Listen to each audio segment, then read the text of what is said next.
My name is Emily Forman. I am born and raised in New Albany, Mississippi. My parents are Frankie and Bobby Roberts. I have one sibling, Hannah Basil, married to Tyler Basil. My husband is Clay Forman, and I have three children, Carrie, Wes, and May. And I am an interior designer, and I guess I've always been creative. My father built houses for as long as I can remember, and I always loved looking at the floor plans and going to houses with him and picking out paint colors and tile and all that from a very young age. I also had a best friend, Katie Chisholm, Terry and Dr. Jimmy Chisholm, that had a beautiful house, and I knew to appreciate that from a very young age and loved that from a very young age. And Shara Owen was my home ec teacher in middle school, so I feel like I really related to that class and I loved her. So that helped nurture that as well. My aunt has always been super creative, kind of more of an artist, a crafty artist. So I would say I got it from her as well. But I did. I knew from a very young age that I wanted to make homes beautiful, make commercial spaces beautiful. So there was never a question about what I was going to do. So I went to Mississippi State from 2004 to 2007. I graduated, and part of that is you have to complete an internship. So I moved to Los Angeles, California, and worked for Philip Nemo. He is a very well known designer there, residential. And I loved all those homes and those fancy closets and all the different design styles. And then I moved back to Tupelo after that and worked for an architecture firm for 2 years.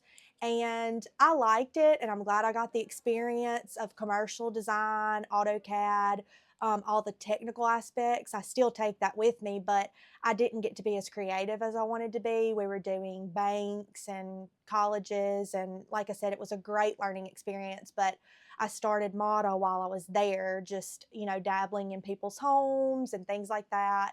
And then when that company closed, I fully immersed in Moda, and I have been doing it for 16 years now.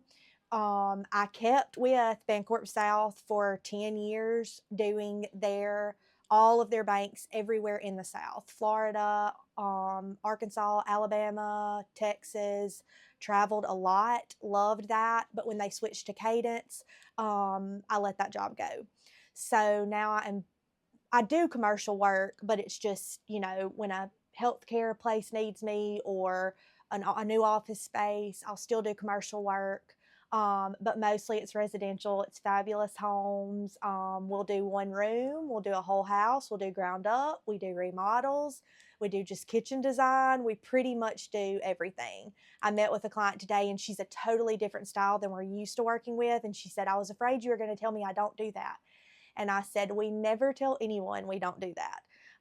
So working with her on some really colorful spaces in her home, just really kind of a refresh for her. But it's a big project. So we'll do just about anything, commercial, residential, and anywhere in between. I started Moda in 2009 when the company I was working for closed, the architecture company. And I was terrified that New Albany could not support an interior designer, so I sold clothes and I did interior design because I love fashion as well. The clothes did not work at all. I tell people it was a God thing, him telling me you can do interior design and you can do it in New Albany, because the clothes totally flopped for me. So I fully went into interior design. I had an artist in there to help me pay the rent for a little while. And then Tabitha is my business partner. We worked together since I started. She's a seamstress. And so we were working separate businesses. So when the artist moved out, Tabitha actually came to me and said, what would you think about being, in the same building? We'll have separate businesses, but we could be in the same building. It'd be easier for us to communicate. And I was like, oh my gosh, I was going to ask you the same thing. So we joined together probably in 2011, and we had separate businesses but worked together in the same building for about maybe 3 or 4 years. And in 2016, so that'd be 5 years, she joined as a business partner because I started having kids and I just couldn't do it all. So she approached me about becoming a partner in the retail side, which would be selling furniture, lighting, rugs, because before all I did was offer my service. And she's from Hancock Fabrics, so she knew the retail side and wanted to build that up. So that's how Moda got the big retail side that it has, is because Tabitha brought that on. So we're business partners in the retail aspect, everything we sell for our clients, and she manages a lot of the business part of it, and I pretty much design and help everywhere that I can. So in 2016, we became partners, and we moved 3 times just to different locations. And then she was like, "What if we buy something?" So we bought an 1800s house in downtown New Albany and flipped it to our store, and we absolutely love it. And so the interior design aspect has definitely grown, I would say, since COVID. People are sitting at home, thinking, I need to redo something. And our business blew up in 2020. And it's just continued to grow ever since. So that is kind of a quick evolution of Moda. Social media, I would say, is the most important aspect. We have a pretty big following for us in such a small town, and when I started my business, I was doing magazines, a little bit of newspaper, spending a ton of money. And every time somebody would come in that I didn't know, I would always say, "How did you find out about us?" Because I wanted to know where the ads working, because I was putting a lot of money into ads. No one ever said, "We saw you in this magazine." So I started even before Facebook had ads, and even before people were really doing that. I started taking to social media to like post our products. So this was like very early social media days. People weren't really even doing it. I started posting my products and saying, "Y'all come see us. We'll have a sale." And so from there, it just grew. The social media following just grew and grew and grew. And today, we have people come in all the time. One of our biggest, actually, two of our biggest clients ever came in and they said, "We found you on Instagram and we want to book you." It was no questions asked. They said, "Your Instagram is impressive. It's what we want. We think you can handle the job," because we pretty much document every job we do on Instagram. From beginning to end, we show. So the client really doesn't have a question. Can we do it? Are we capable? Or what do we do? You can pretty much see any of that on Instagram. So social media is super important for us as far as getting clients.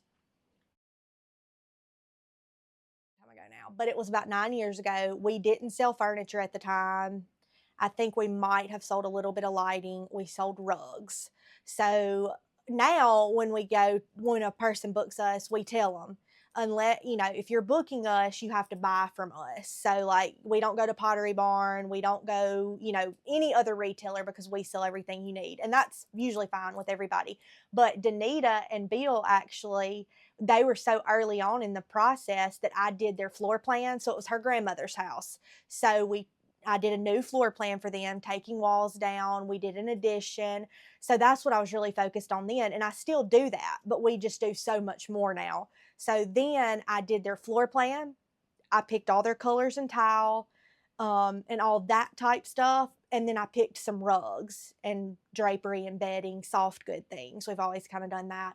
But as far as like their furniture, I just outsourced it, like places online and stuff. So yes, theirs was one of the first. And the reason I know that is because we weren't selling furniture at the time. And now I'm like, I can't believe we didn't sell furniture.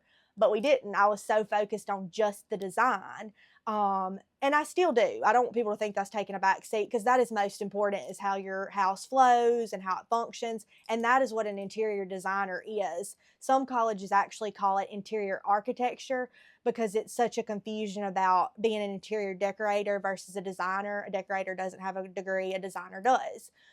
So some colleges call it interior architecture, because that's what you're doing. You can do a floor plan. You are the best at making that floor plan work in the best way. So that's what we specialize in. But I just love the aspect of also making it pretty in the end. Our biggest project right now is in Boonville, Mississippi. It is, I think, about a 15,000 square foot home, and it's going to be more modern as far as the interior goes. Very kind of warm, a lot of white walls still, but everything's going to be very cozy and lived in. Kind of modern light fixtures.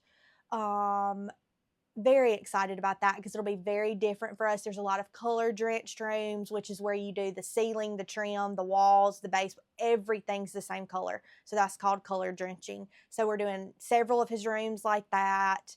And it'll just be a really cool, different job for us when it's finished. But that one's in Boonville, and we work everywhere. We had a store for a while in South Haven, Mississippi, because not all of our clients, a lot of our clients were in Memphis, so we thought that's a really close place to Memphis, but still in Mississippi where we want to stay. So we did that. It was too much for me to handle, but we have a lot of clients in Memphis. We will go wherever. We have been to North Carolina once for a client, and we're fixing to go back for her in a couple of weeks. They're moving again, and she was originally in Tupelo, and when they moved to North Carolina, she called me and she said, we just don't want to use anybody but you. Will you travel to North Carolina? And I said, absolutely. And then she called me about a month ago and said, we're moving again. You want to come again? So we're going again. We'll go just about anywhere. Probably there. That's like a 7-hour drive, I think. And we've done Orange Beach, which is 6. And we actually did a home in Turks and Caicos, but we did the complete design and we had it shipped on like I guess it's like an 18-wheeler like trailer, and then they put it on a boat and they shipped cabinets, flooring, everything, shipped it to Turks and Caicos, and then they had my plans of what went where, and then a company there installed it. So I never had to go. I just worked off of pictures, which I will say is what we mainly do. Even if the customer is next door to us, I'm much more efficient working like that. You give me your pictures, you give me your measurements, I can do your design boards. It takes away from me going there when that's something that the client can give to me, and I can get to work almost immediately on it, and we can just keep projects rolling like that. So whether you're next door or whether you're in Turks and Caicos, we like to work kind of, just through phone conversation, text, pictures. But I will say we always go to all the installs. Like our customer in North Carolina, she was like, well, are you going to come? And I said, of course, we're going to come. So we always go to our installs, Tabitha and I. Sometimes Tabitha will go by herself, but most of the time I'll go also. I think just like a blank canvas or like an outdated home, I would buy a new house if I didn't hate moving. I would buy a new house every year just because I think that's why I wanted to open the South Haven store so bad. I saw the store and it was just a shell. We got to do a floor plan, put walls up, we put a fireplace in, we put a kitchen in, and it was just so exciting. And then it was like after that was done, I was kind of like, why did I do this? I just wanted to make it pretty. And then like if I see a home that's outdated, I'm like, man, I could really make that look good. And really, that's where I thrive creatively. Like even in our church, I want to make things prettier. Um, or anywhere, my mom's home, my sister's home, my home. That's where I thrive creatively. I'm not a drawer. Leanne Thompson was my art teacher, and she can vouch for that. And the only almost C I ever had in my life was in drawing in college. So that's not where I'm creative. It's just in, making, I guess, the home pretty. So I'm always like, this could be so much better if you just do this, if you just replace the rug, or if you just put some new throw pillows, or if you just add curtains or whatever. And I hate saying that because then people are like, I'm never having her to my house because she's gonna be judging it the whole time. I judge my own house though. I walk in and I'm like, crap, I wish I could do that, or I wish I could do this. But yeah, it's just in you to think about what could make it better. I love to do arts and crafts with my kids. Yesterday we did this bird feeder and I put it together upside down, the bottom of it. My dad was like, why did you do this? And I was like, because we were just painting and having fun, and I wasn't really worried about the mechanics of it until I put the bird seed in and then it fell out the sides. But I do love to do arts and crafts with my kids. I love to cook, and we like to make cakes. My husband loves like the little ding dongs, with the little swirl on the top. So we made him a homemade cake and I did the little swirls on the top. So I do say I like to cook creatively. It's not pretty and I'm not that good at it. Although my kids do say I'm the world's best cook, so I'll take that. Uh-huh.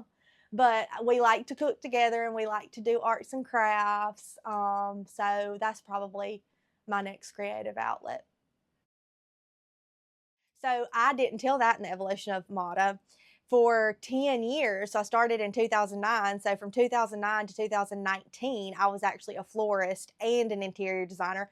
I only did weddings, so I didn't do every day. I didn't do funeral. I just did event flowers. And that started when I worked in Los Angeles for Philip, when we would do photo shoots for the houses he had done. We would go to the flower market, get flowers, and we would put fresh flowers everywhere. And I still do that today. Like I had a photo shoot yesterday for a client's house, and I went and cut fresh flowers. I went to Bankhead and got some flowers and put those like in her dining room, in her kitchen, or bathroom, because that just makes the images just so much better. So that started with Philip, my love for flowers. When I moved back here, I started working for a florist, learned all that I needed to know, opened my own florist, and did weddings pretty hardcore until I started having, multiple children. And that's a weekend job. So I quit that, sold my cooler, sold all my floral design. And fashion, I just love it. I love to put an outfit together. I don't think about that as being creative, but some people do. But I love to put an outfit together and jewelry. Everybody's like, "Do you miss it?" No, I do not. And I will say I haven't burnt myself out on interior design, and that's something I pray that I don't do. But like because I burnt myself out on flowers and I loved them so much, I'm like, oh, I hope I don't burn myself out on it. But I think I burnt myself out because it's a weekend and a night job, and interior design is a day. Like it's you do that in the 8 to 5 hour. I would love to do a boutique hotel. That is my dream, to do a boutique hotel. When I was in college, we went to the Louvian, which was super new, I think, when I was in college. And I just thought it was the coolest hotel ever. But I mean, we didn't travel when I was young. Like I started traveling when I got married, so I'd never really seen anything like besides Terry Chisholm's house. And the Alluvian was like the prettiest thing to me ever. And I still, like, that was 20 years ago. And I still would love to do a boutique hotel. If you're looking to be an interior designer, I feel like parents so are against it because they don't know about it at all. They think interior decorator, they think HGTV, which is totally not it. It can be, but you can, if you're an interior designer, you can work at Toyota designing interiors of cars. That's what my dad wanted me to do because he loves cars.